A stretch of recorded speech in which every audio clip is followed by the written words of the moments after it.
Isang paalala, ang video na ito ay ayon lamang sa aking sariling pananaliksik. Hindi ko nais na pilitin ang sino man na maniwala sa videong inyong matutunghayan. Kung hindi kayo kumbinsido sa mga impormasyon at taliwas ang inyong paniniwala sa kaalamang aking ilalahad, maaari kayong gumawa ng sarili ninyong pagsisiyasat para sa inyong kakontentuhan. Ang videong ito ay gabay lamang sa mas malalim na kaalaman at pag-intindi at hindi gawa ng isang profesional. Naniniwala ako na malaya tayong magbigay ng opinyon at suhestyon bilang malayang mamamayan ng Pilipinas. Maraming salamat po. Ang Statue of Liberty ay maaaring isa sa mga pinakabinibisitang rebulto sa New York ng bansang Estados Unidos. Subalit ang rebultong ito pala ay marami pang mga itinatagong lihim na malamang kahit ang ilan pa sa mga taga-Amerika mismo ay hindi ito nalalaman. Halina't bisitahin natin ang The Big Apple ng Amerika upang mas siyasatin pa ang mga natatanging lihim ng Statue of Liberty.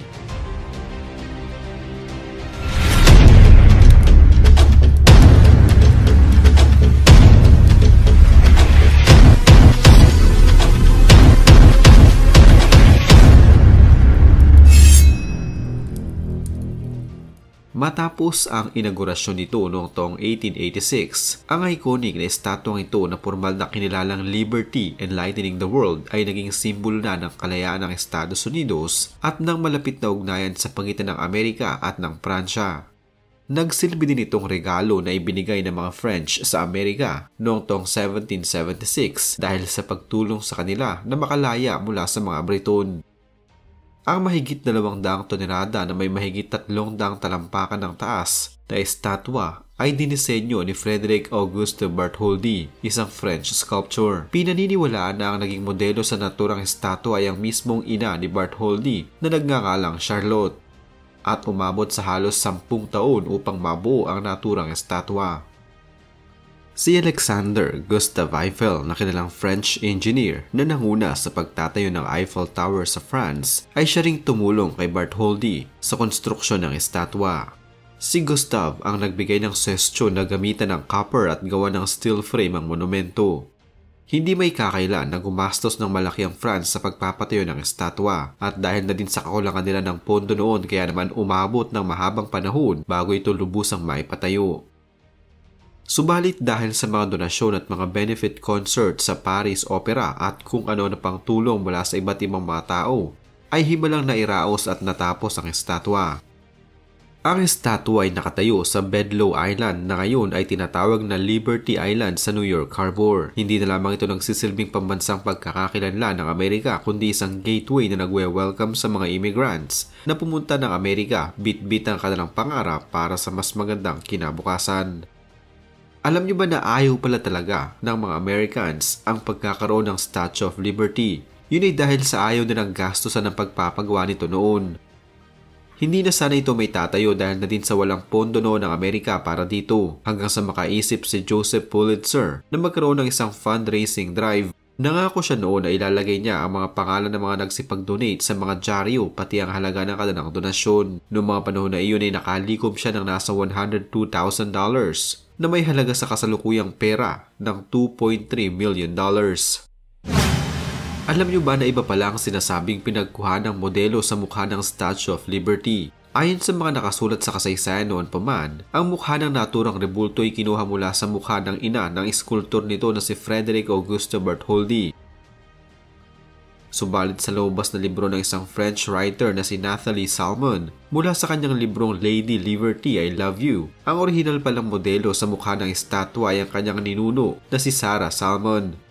Si Sarah ay isang imigrante sa Amerika at nakadaupang palad ng kanyang asawa, si Frederick Auguste Bartholdi, na noon ay sikat na sa Pransya. Binisita ni Sarah at ng kanyang asawa si Bartholdi sa kanyang studio at doon ay tila nabighani ang eskultor sa mukha ni Sarah. Alam niyo ba na sa maniwala kayo hindi, ang Statue of Liberty na nakikita natin ngayong nakatayo sa Amerika ay pira-piraso pa lang dinala sa New York City noon. Noong Hunyo 15, 1885, dumating ang Statue of Liberty mula sa France sakay ng isang steamship. Subalit noong araw na iyon, hindi ito buong dumating sa Amerika dahil ang iconic nitong kamay na may hawak na torch ay nauna palang dumating sa Amerika sa pagitan ng mga taong 1876 hanggang 1882 na sa katunayan, i-display muna pala ito sa Madison Square para makalikom pa ng pondo ng magiging base nito. Alam niyo ba na ang base na pinagtayuan ng Statue of Liberty ay dati palang pantalan? Ang pantalan na ito noon ay kinatitirikan ng mga bahay tuluyan ng mga pamilya ng mga sundalo mula taong 1811 hanggang mga 1930s. Bago ito, sa pantalan din ito noon nagdaraos ng mga parusang kamatayan sa mga nagkasala sa Estados Unidos. Alam nyo din ba na ang Liberty Island ay isang pribadong isla dati at ginamit bilang isang quarantine station noon? Dito noon naka-quarantine ng mga may yellow fever at smallpox patients sa takot na baka makahawa sila. Alam nyo ba na ang Statue of Liberty ay hindi pala berde ang orihinal na kulay? Ang estatwa ay gawa sa copper at nang dumating ito sa Amerika ay kakulay ito ng mga lumang barya. Subalit dahil umano sa oxidation, unti-unti itong naging kulay berde na siya ding nakitang kulay sa mga larawan nito sa mga postcard. Alam nyo ba na ang orihinal na pinagkopyahan ng Statue of Liberty ay mas maliit na bersyon nito na kasalukuyang nasa France nakalagak? Ito ay matatagpuan sa Jardin de Luxembourg sa Paris. Bukod sa Paris, isa pang replika nito ang makikita sa Brooklyn Museum sa New York. Dagdag kaalaman. Marahil hindi ito nalalaman ng marami sa atin, pero alam nyo ba na meron palang Statue of Liberty noon sa Pilipinas na nakatirik sa isa sa mga parke natin? Ang Boy Scout of the Philippines sa kabilang banda naman ay nakatanggap ng replika nito noong taong 1950s. Ang estatwa na ibinigay ng Boy Scout of America bilang kanilang ekspresyon ng kapatiran at goodwill. At noon ang kanilang 40th anniversary theme ay Strengthen the Arm of Liberty. Noong Abril 1950, ang naturang estatwa ay opisyal na ibinigay ni Arthur Schuck na nooy Chief Scout Executive kay Carlos P. Romulo na noon naman ay Chief of the Philippine Mission to the United Nations. Dito sa Pilipinas, maraming mga lugar ang kinonsiderang paglalagyan ng 8 talampakang statwa. Ang paghahanap ng pinakamagandang pupwestuhan nito ay nakaatang sa National Urban Planning Commission. Ilan sa kanilang mga pinagpilian noon ay sa Luneta, sa Center Island sa pagitan ng Legislative Building at City Hall at sa Engineer Island. Subalit sa huli, napagpasyahang itayo ito sa labas na lamang ng Intramuros sa Maynila.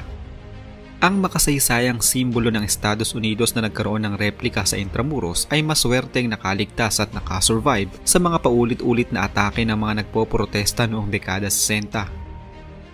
Nanatili itong nakatayo hanggang noong 1970s, subalit naisipan ng Boy Scout of the Philippines na ilipat ito sa isang scout reservation sa Mount Makiling upang doon na lamang ito manatili. Noong taong 2002, isang artikulo ang inilabas ng Philippine Star at ayon sa artikulo, ang nooy BSP PR head na si Nixon Canlapan ay nagbunyag na ang Statue of Liberty ay kinalaunay inilipat sa BSP headquarters sa Concepcion Street sa Ermita, Manila, na ngayon ay tinatawag ng Natividad Almeida Lopez Street. Samantala, alam nyo ba na hindi pala ito ang kauna-unahang Statue of Liberty sa Pilipinas? Noong mga 1930s, ang pinakamalaking shopping store sa Maynila ay naging usap-usapan hindi na lamang dahil sa marami nitong produktong ibinibenta, kundi dahil sa metikulosong itsura ng mismong shop. Matatagpuan ito sa Juan Luna Street. Makikita sa Aguinaldo Emporium ang 2 statwang nakatindig sa magkabilang panig ng gusali. Sa bandang kanan ay ang statwa ni Andres Bonifacio habang sa kaliwang banda naman ay ang estatwa ng Statue of Liberty. Ang tindahan na ito ay tinayo na isa sa mga pioneer sa retail industry sa Pilipinas na si Leopoldo Aguinaldo. Ang tindahan ay kinalaunay mas nakilala sa pangalang Aguinaldo's Department Store. Matapos ang giyera, ang anak ni Leopoldo na si Francisco ang nangasiwa sa tindahan at ito ay inilipat. Sa pagkakalipat ng tindahan sa ibang lokasyon ay mas naging magandang produktong kanilang ibinebenta rito. Mula sa mga lokal na produkto hanggang sa mga produktong imported mula sa ibang mga bansa. Nagkomisyon din ng pamunuan nito ng mga interior designer upang mas pagandahin pa ang furniture section. Subalit dahil sa dami ng mga nagsulputang mga tindahan noon, sumadsad ang benta ng Aguinaldo's Department Store at napilitan itong magsara noong dekada 60. Mula nang magkaroon ng kauna-unahang replika ng Statue of Liberty sa Pilipinas, dumami na rin ang mga nagpagawa nito. Kahit ang mga probinsya ay naengganyo na din gumawa ng kanilang sariling bersyon, gaya na lamang na makikita natin ngayon sa Pangasinan at sa Camp John Hay sa lungsod ng Baguio at sa kung saan-saan pang parte ng Pilipinas.